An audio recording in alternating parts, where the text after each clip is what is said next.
उर्वशी रौटेला ने कहा कि उत्तराखंड में उनके नाम पर डेडिकेटेड एक मंदिर है और वो अपने फैंस के लिए साउथ में भी एक ऐसा ही मंदिर चाहती हैं, क्योंकि अब उनका काम साउथ में ज़्यादा है। बागी 4 में विलेंस इतने हैं कि मानो ज़ोंबी की कोई फिल्म हो, जिसमें हर 2 सेकंड में कोई ना कोई बंदा तो कट ही रहा है। मीका सिंह ने सोशल मीडिया पर हेरा फेरी 3 के डायरेक्टर प्रियदर्शन को जीते जी ही मार दिया और उनके नाम से ओम शांति करने लगे।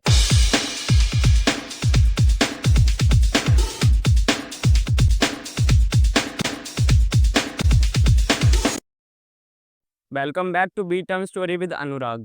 तो अगर सबसे पहले बागी 4 की बात करें, तो मतलब एनिमल फिल्म थोड़ी सी क्या चल गई, हर कोई उसी की कॉपी करने पे तुला है।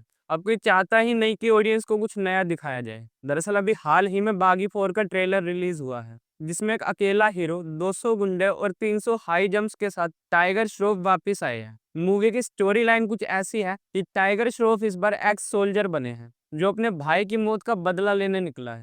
और भाई साहब, फिल्म में इतने विलन दिखाए गए हैं कि मानो ज़ोंबी की कोई फिल्म हो, जिसमें हर 2 साइड में कोई ना कोई किसी ना किसी को काटता ही नजर आ रहा है। मतलब फिल्म साइन करने से पहले अगर किसी भी एक्टर ने अपने कैरेक्टर के बारे में पूछा होगा, तो डायरेक्टर ने यही जवाब दिया होगा, chop chop and just chop. Overall बागी 4 एक ऐसी फिल्म है जिसमें स्टोरी ढूंढने की जरूरत नहीं है, बस सीट बेल्ट लगाओ और टाइगर श्रॉफ के जंप्स गिनते जाओ। वैसे टाइगर श्रॉफ को इस फिल्म के लिए अवार्ड तो जरूर मिल सकता है, सबसे ज्यादा गुंडे उड़ाने का। खैर, और कुछ हो ना हो, लेकिन एक बात तो तय है कि इस फिल्म के बाद सोशल मीडिया पर मीम्स का एक नया स्ट्रोक आने वाला है।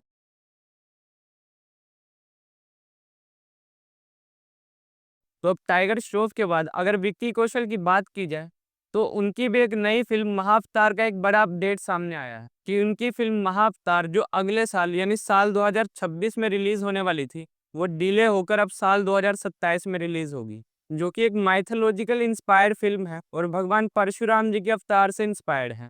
अब फिल्म की स्टोरी लाइन शायद कुछ इस तरह से दिखाई जाए, जिसमें एक आम इंसान जिसे कई सारी अद्भुत शक्तियां मिलती है, वो अधर्म और अन्याय के खिलाफ लड़ाई लड़ता। और ऐसा कहा जाता है कि भगवान परशुराम इतने महान योद्धा है कि उन्होंने अकेले 21 बार धरती पर से सभी क्षत्रियों को हराकर उन्हें धरती पर से ही मिटा दिया था। और वो आज भी धरती पर मौजूद है, जो कलयुग में भगवान कल्कि की सहायता करेंगे। अब देखने वाली बात ये होगी कि विक्की कौशल की फिल्म भगवान परशुराम जी के किस अध्याय पर आधारित होगी। और सबसे इंटरेस्टिंग बात यह है कि विक्की कौशल इस फिल्म के लिए कई सालों से मेहनत कर रहे हैं, जो कि उनके करियर का अब तक का सबसे पावरफुल रोल होने वाला है। लेकिन इतनी इंटेंस और हाई वीएफएक्स वाली फिल्म को बनाने के लिए मेकर्स को काफी ज्यादा समय लग रहा है, जिसकी वजह से इस फिल्म को 2 बार रीशेड्यूल किया गया।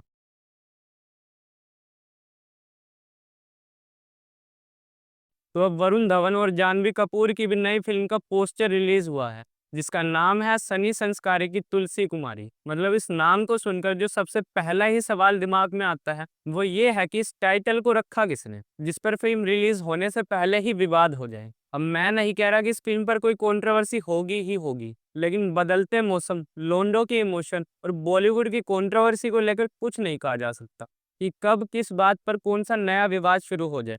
हालांकि ये एक रोमांस कॉमेडी फिल्म है, जिसमें वरुण धवन एक टिपिकल संस्कारी लड़के हैं, जो अपनी लाइफ में मॉडर्न रोमांस और फैमिली ट्रेडिशन के बीच फंसे हुए हैं। तो वहीं जानवी कपूर का कैरेक्टर तुलसी कुमारी का है, जो कि मॉडर्न, आउटस्पोकन और थोड़ी सी हटके लड़की है। अब याद कीजिए, साल 2023 में शाहरुख खान और दीपिका पादुकोण की पठान फिल्म आई थी, जिसमें फिल्म के एक सॉन्ग बेशरम रंग को लेकर काफी विवाद हुआ था, क्योंकि गाने में जो बेशरम रंग लाइन थी, उसे लेकर कई सारे लोगों को ऐसा लगा कि इसमें भगवा रंग को बेशरम रंग दिखाने की कोशिश की जा रही है। तो वहीं अब इस फिल्म में भी जानवी कपूर के नाम और उनके अंदाज को लेकर कुछ इसी तरह का सिनेरियो बनता दिखाई दे रहा है।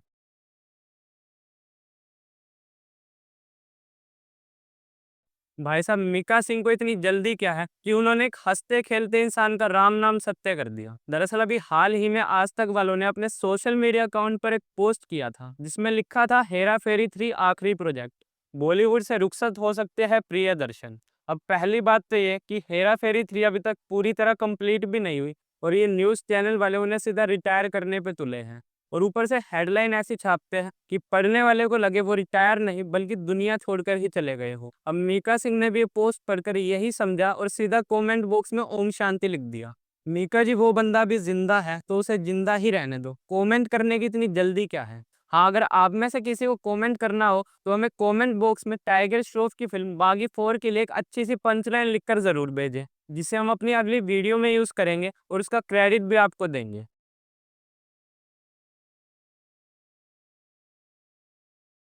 आपको पता है बॉलीवुड में एक ऐसी भी एक्ट्रेस है जिसके नाम से उत्तराखंड में एक मंदिर है और वो मंदिर सिर्फ उनके नाम पर ही नहीं है बल्कि लोग वहां जाकर उनकी पूजा भी करते हैं। दरअसल अभी हाल ही में सोशल मीडिया पर एक वीडियो खूब वायरल हो रही है जिसमें उर्वशी रौतेला ने ये दावा किया कि उत्तराखंड में उनके नाम से एक मंदिर है और वो चाहती है कि एक ऐसा ही मंदिर उनके फैंस के लिए साउथ में भी हो क्योंकि अब वो ज्यादा काम साउथ में करती है।